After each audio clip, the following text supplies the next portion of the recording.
Here we're going to watch a video of a tree that has been directly struck by lightning. This tree, right here in the center of this image, is a Dipteryx oleifera tree. It was struck by lightning 28 days before this drone video was recorded. As you might already notice, this tree is in great condition.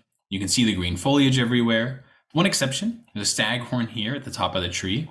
We typically see this in directly struck trees shortly after the strike has occurred. I believe this is the location where the lightning strike would have attached to this Dipteryx oleifera tree. You'll also notice another green tree neighboring here in the foreground. We want to note that that is also a Dipteryx oleifera.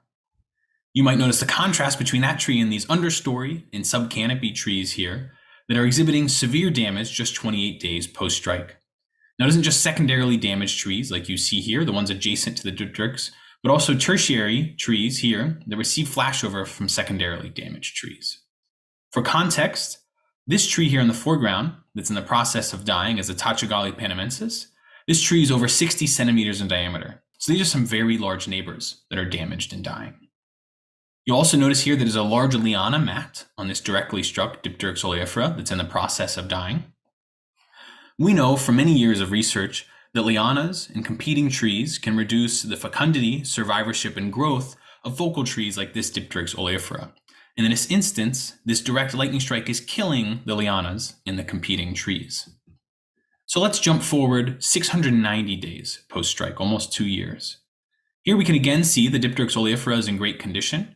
I want to note that this was the most damaged among the 9 Dipteryx oleifera trees struck during this study, but it still remains in good condition today. As we see in the subcanopy here, those trees that were damaged previously have almost all died.